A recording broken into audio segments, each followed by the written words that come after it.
सब amusement park के लिए निकल गए। अम्यूजमेंट पार्क में पहुंचने के बाद टिया अम्यूजमेंट पार्क को आंखें फाड़ फाड़ कर देख रही थी। वो बोली, वाओ! तो उसे सब हैरान भरी नजरों से झांक कर देखने लगे। सब लोग हैरान थे। फिर कुछ ही देर में समझ आ गया कि टिया कभी भी कहीं भी घूमने नहीं गई है। अश्वथ टिया के सिर पर हाथ रखकर उसके सिर को सहलाते हुए बोला, आर यू हैप्पी नाउ? तो टिया ने खुशी से अपना सिर हिलाया। उसकी आंखों में अलग ही चमक दिखाई दे रही थी। उसने एक्साइटमेंट में आओ देखा ना ताओ और बोली, मुझे सबसे पहले झूला झूलना है। तो सब हैरान रह गए। अभ्रम अपना गला साफ करते हुए बोला, झूला? बाप रे, आते ही एडवेंचर करना है। अश्वथ बोला, सब चलो, मैंने सबकी टिकट करवा रखी है। फिर सब पार्क के अंदर गए। टिया वहां आकर बहुत खुश थी और बाकी सब भी, लेकिन सबसे ज्यादा खुश टिया और आदित्य थे, क्योंकि दोनों के दोनों बच्चे जैसे थे। आदित्य बोला, भाभी चलो हम झूलों पर राइड करेंगे, फिर गेम्स खेलेंगे, फिर बहुत सारी पेस्ट्रीज, आइसक्रीम, पिज्जा और बर्गर खाएंगे। तो सब उन्हें घूर कर देखने लगे। टिया भी एक्साइटमेंट में बोल पड़ी, चलो चलो। और दोनों उन सबको छोड़कर चले गए। सब देखते रह गए। अश्वथ मन में बोला, ये दोनों हमेशा हम सबको अवॉइड करके निकल जाते हैं। तो मिराज बोला, ये तो वही बात हुई, अपना काम बनता, भाड़ में जाए जनता। तुम्हारा भाई अलग ही कंपनी का है, उसके दिमाग की वायरिंग अलग ही है। तो ओजस बोला, don't tell any word to my silly boss. तो मिराज बोला, अपनी बॉस की तरफदारी करना बंद करो, वरना एक दिन तुम भी बेवकूफ हो जाओगे उसकी संगत में रहते रहते। तो ओजस ने मुंह बना लिया। वो बड़ा फनी लग रहा था। अश्वथ बोला, लड़ना बंद करो। क्या तुम लोगों को खुशी नहीं हो रही है कि मैं तुम लोगों को एक अच्छी ट्रीट दे रहा हूं, लेकिन तुम लोग उसे एंजॉय करने के बजाय अपना टाइम वेस्ट कर रहे हो? तो अभ्रम बोला, हाँ बड़ा आया ट्रीट देने वाला। ये क्यों नहीं कहता छोटी गिलहरी ने जिद की होगी इसलिए हम सबको लेकर आया है, वरना हमें तो पूछता तक नहीं। क्या तुम कभी खुद भी कहीं घूमने गए हो? हाँ, माना कि तुम हमेशा ऑफिस के काम से बहुत सी कंट्रीज में ट्रेवल करते हो, लेकिन कभी घूमने नहीं गए हो। खुद की नहीं, लेकिन हम लोगों की भी कद्र कर लेते। तुम्हें भी नहीं पता कितने दिनों बाद घूमने को मिला है। थैंक गॉड कि तुम्हारी शादी हो गई, अगर नहीं हुई होती तो हमें घूमने का मौका ही नहीं मिलता। Thank you god, you are great. बस अभी अपनी क्यूट सी वाइफ पर भी ध्यान दे। तो अश्वथ उसे अपनी आईब्रो रेस करते हुए देखकर बोला, तुम कहना क्या चाहते हो? मैं तुम लोगों को पिछली बार स्विट्जरलैंड लेकर गया था। भले ही मैं वहां वर्क के सिलसिले में गया था, लेकिन तुम लोग घूम सकते थे। लेकिन तुम जैसे महान पुरुषों को कौन बताए? सब लोग होटल रूम्स में चादर तान के सोए हुए थे। तो मिराज बोला, और नहीं तो क्या करते, इतनी ठंड में कौन जाता? और आप हमें जानबूझकर ठंड के महीने में लेकर गए थे। इंडिया की ही ठंड का महीना झेल नहीं सकते, स्विट्जरलैंड का खाक झेलते? तो ओहस बोला, ओहो इट्स ओके, हो गया आप। अब हम भी एंजॉय करने चले। वो दोनों पापी इंसान तो चले गए हमें छोड़कर, हम भी चलते हैं। फिर वो लोग भी चले गए। उन्होंने अश्वथ को पीछे छोड़ दिया। अश्वथ खड़ा होकर उन्हें जाते हुए घूर कर देखने लगा। वो खुद से ही बोला, ऐसे दोस्त किसी को ना मिले, और भाई और बीवी भी। छोटी गिलहरी, तुम्हें मुझे इग्नोर करने का पेमेंट चुकाना पड़ेगा। और वो भी उनके पीछे पीछे जाने लगा। आदित्य और टिया कई सारे झूलों की राइडिंग कर चुके थे। फिर वो रोलर कोस्टर वाले झूले को देखने लगे। आदित्य बोला, भाभी चलो ना इस वाले में ट्राई करते हैं। तो टिया घबराते हुए बोली, पर ये तो बहुत ऊंचा है, मुझे नहीं करना। तो आदित्य जिद करते हुए बोला, प्लीज भाभी चलो ना चलें। टिया बोली, तुम जाओ, मैं यहीं वेट करती हूँ। तो आदित्य उसका हाथ पकड़कर बोला, बिल्कुल नहीं, मैंने कहा ना चलो, बहुत मजा आएगा। और टिया को खींचते हुए ले गया और जबरदस्ती रोलर कोस्टर में बिठा दिया और अच्छे से उसे सीट बेल्ट लगा दिया और खुद भी बैठ गया। फिर अपनी भी सीट बेल्ट लगाई। टिया बहुत ज्यादा डर गई थी। जैसे ही रोलर कोस्टर चलने लगा और ऊपर पहुंचा, टिया डर के मारे चीखने चिल्लाने लगी। यही हाल आदित्य का भी था। वो एक्साइटमेंट में आ तो गया था, लेकिन उसका हाल तो टिया से भी गया गुजरा था। रोलर कोस्टर जैसे ही एक राउंड लगाकर नीचे आया, दोनों का चेहरा देखने लायक था। टिया बोली, मुझे नीचे उतरना है। तभी फिर से रोलर कोस्टर ऊपर पहुंचा। दोनों चीखने चिल्लाने लगे। सिर्फ उन्हीं का हाल ऐसा नहीं था, बहुत लोगों का भी ऐसा ही हाल था। कुछ देर बाद वो दोनों रोलर कोस्टर के रुकने के बाद उतरकर वहां से बाहर आए। टिया नीचे बैठ गई और वो डर के मारे कांप रही थी।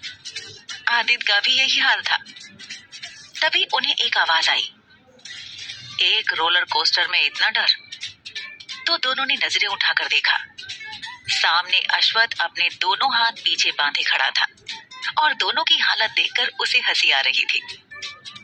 टिया लगभग रोने ही वाली थी। वो जल्दी से उठ खड़ी हुई और भागकर अश्वथ के पास गई और उससे लिपट गई। उसने अश्वथ को टाइटली पकड़ लिया। वो बच्चों की तरह रो रही थी। वो बहुत ज्यादा डर गई थी। अश्वथ ने उसे धीरे से अपनी बाहों में लिया और उसकी पीठ को धीरे धीरे सहलाने लगा।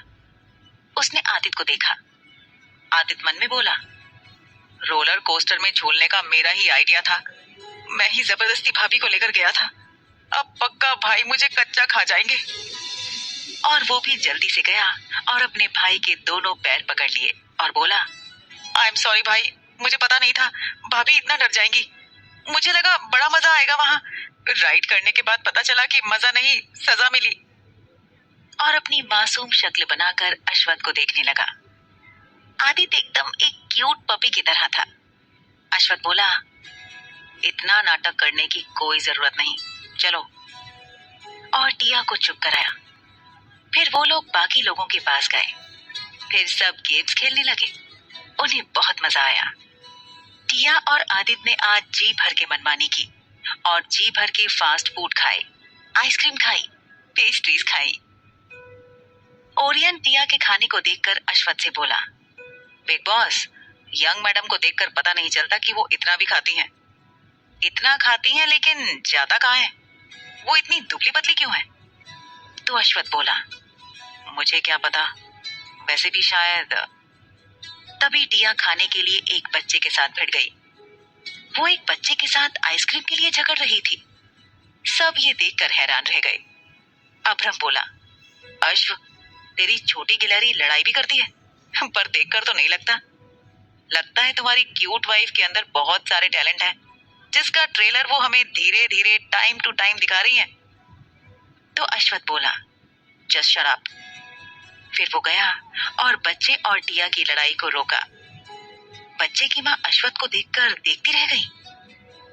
टिया अश्वथ से जिद करते हुए बोली, सर मुझे आइसक्रीम चाहिए, ये मैंने पहले मांगी थी। तो अश्वथ उस बच्चे को देखने लगा। वो बच्चा बड़ा जिद्दी दिख रहा था। अश्वथ टिया के सिर पर हाथ रखकर बोला, रहने दो, ऑलरेडी तुम पूरे पार्क का खाना खा चुकी हो, अब क्या पार्क भी खा जाओगी? तो ये सुनकर टिया ने अपना मुंह बना लिया। वो बहुत प्यारी लग रही थी। अश्वथ ने उस बच्चे की माँ को देखा। उसे देखकर अश्वथ के फेस का एक्सप्रेशन चेंज हो गया था। वो पहले की तरह खड़ूस बन गया था। टिया उसे ऐसे देखकर डर गई और धीरे से बोली, क्या आप मेरी वजह से नाराज हो गए हैं? तो अश्वथ ने कुछ नहीं कहा और उसे लेकर वापस आ गया। बाकी लोग भी उस औरत और उस बच्चे को घूर कर देख रहे थे, जैसे वो लोग उन्हें मार ही डालेंगे। वो औरत किसी रिच फैमिली से थी और उसने महंगे कपड़े और ज्वेलरी पहन रखी थी और वो काफी सुंदर भी थी। और उसका बच्चा कुछ 7-8 साल का था और बहुत जिद्दी दिख रहा था और बिगड़ैल भी। वो औरत अपने फेस से ही बहुत चालाक दिखाई दे रही थी। आदित्य बोला, मुझे लगा था कि हम अच्छे से एंजॉय करेंगे, लेकिन हमारी खुशियों पर किसी ने ग्रहण लगा दिया। तो टिया को कुछ भी समझ नहीं आया। वो कभी सबको देखती तो कभी अपने हस्बैंड को देखती, जो कुछ देर पहले उसकी हर विश पूरी कर रहा था और खुश भी था। वो अब पहले की तरह खड़ूस बन गया था। अश्वथ ने टिया को अपने आप से कसकर चिपका रखा था। मिराज बोला, यंग मैडम, क्या आप और यहाँ पर प्ले करना चाहती हैं? तो टिया ने नामे सिर हिलाया। तो सेल्वन बोला, ठीक है, फिर हम वापस चलते हैं, यहाँ रुकने का कोई मतलब नहीं। फिर वो लोग वापस आ गए। सब लोग चुप थे और उनके फेस पर गुस्सा नजर आ रहा था। टिया जो अश्वथ के साथ बैठी थी, उसने अश्वथ को एक नजर देखा। अश्वथ का फेस खतरनाक हो गया था। टिया को वो बहुत खतरनाक लग रहा था। अश्वथ की आंखों में एक अजीब सा गुस्सा और दर्द दिखाई दे रहा था, लेकिन वो पता नहीं लगा पा रही थी, ना ही कोई गेस कर पा रही थी कि आखिर उसका हबी किस बात पर नाराज है। अश्वथ को फील हुआ कि दो आंखें उसे घूर रही हैं। उसने अपना सिर झुकाकर टिया को देखा। उसकी नजरें टिया की मासूम चेहरे पर गईं। टिया की आंखों में सवाल साफ साफ नजर आ रहे थे। अश्वथ ने कुछ नहीं कहा, उल्टा टिया को और कसकर अपने सीने से लगा लिया। टिया हैरान रह गई।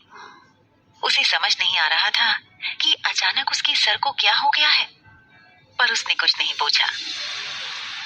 घर पहुंचते तक रात हो गई थी और सब तो एम्यूजमेंट पार्क में खा पी कर आए थे, तो किसी ने डिनर नहीं किया। दादाजी डिनर करके सो चुके थे। पहले वो उनका वेट करते थे, लेकिन जब उसके बड़े पोते की शादी हो चुकी थी, तो अब वो टेंशन फ्री थे। टिया बाथरूम में बाथटब में लेटी हुई थी। वो सोच रही थी कि अचानक से सर फिर से वापस अपने खड़ूस मोड में क्यों चले गए। फिर उसे ख्याल आया कि अश्वथ को भी नहाना है। फिर वो जल्दी से बाथटब से बाहर निकली और बाथरोब पहना और बाथटब का पानी खाली किया और अच्छे से साफ किया। तब तक अश्वथ अपनी शर्ट के बटन खोलते हुए अंदर आ चुका था। टिया बाहर निकलने के लिए पीछे मुड़ी। वो अश्वथ को देखकर हैरान रह गई। अश्वथ ने अपने शर्ट के सारे बटन खोल लिए थे। उसने अंडर शर्ट भी नहीं पहना था। टिया अश्वथ की अट्रैक्टिव बॉडी शेप को देखकर हैरान रह गई थी। वो अश्वथ के एब्स को देखकर हैरान थी। अश्वथ लंबा और स्लिम पर्सनालिटी वाला इंसान था। कोई कह नहीं सकता था कि उसके भी एब्स होंगे, वो भी इतने अट्रैक्टिव। टिया ने जल्दी से अपने हाथों से अपनी आंखें बंद कर लीं। अश्वथ ने उसकी इस हरकत को देखा। वो काफी खराब मूड में लग रहा था। टिया जब नहा रही थी, तब वो अपने बार में बैठकर रेड वाइन पी रहा था। वो टिया के पास आया और उसे कसकर अपनी बाहों में भर लिया। टिया की धड़कन अचानक से बढ़ गई। उसने अपनी आंखों से अपने हाथ हटाए। उसकी आंखें बड़ी हो गईं। टिया को रेड वाइन की भीनी भीनी स्मेल आ रही थी। वो मन में बोली, जब आदमी गुस्से में हो और पी रखी हो, उससे कभी उलझना नहीं चाहिए। उसमें अपना ही नुकसान है। और वो चुपचाप वैसी ही रही। काफी देर तक भी अश्वथ ने उसे फ्री नहीं किया, तो वो हकलाते हुए बोली, सर आप ठीक तो हैं? तो अश्वथ ने कुछ नहीं कहा, उल्टा और कसकर टिया को पकड़ लिया। टिया मन में बोली, क्या सर पागल हो गए हैं? ऐसा अजीब बिहेव कर रहे हैं। और फिर बोली, आप ठीक तो है ना? क्या आप मुझसे नाराज हैं? Sir, are you angry with me? You can punish whatever you want.